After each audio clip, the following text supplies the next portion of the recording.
proof that anything can be a Netflix poster.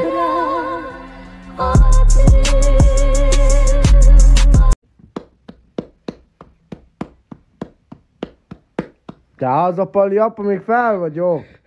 Adj a tévé hangot, az.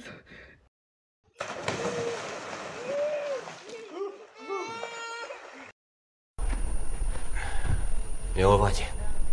Nem vagyok jól. 3 napja tart ez a pokol. Minden egyes testrészem reszket. Azóta fáj a seggem, tudod? Hogy tegnap megdurrantottál. Ó, szűz anyám! Forró volt a helyzet.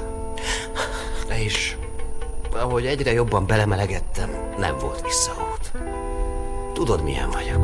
Tudom. Amikor hátulról belém lőttél, letaroltál néhány ideget. Nem tudom megnézni. Haladjunk, köcsögök. Nyugi, öreg, nyugi. Na, ne szólítsál már, mert a fejedre húzom a pitymádat, faszarcú. Csak én dolgozom ebbe az országban, mindenki mozit néz. Féltékeny vagyok, hát nézzetek rá. Ha más sem benne féltékeny erre a kis szép kicsi nuliteres lobamra. Jaj, sulli kutya. Jó, de csúnya vagy. Én vagyok a csúnya.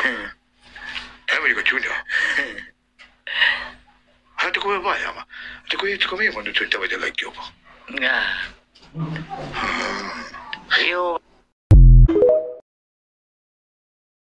Kicsim, anyám az beszélni akar veled. Várj, kihangosítom. Régen az asszonyok elmentek dolgozni, hazamentek, mögötették a jószágot, megkapálták a kertöt, kimostak a kölkökre, megfőztek a családra, és soha nem mondták azt az uruknak, hogy fáj a fejem, fáj a fogam, mikor az ura baszni akart.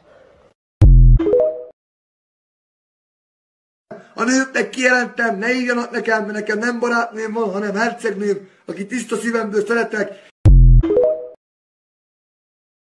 Ella! Ella, én mondtam neked valamit. Ella!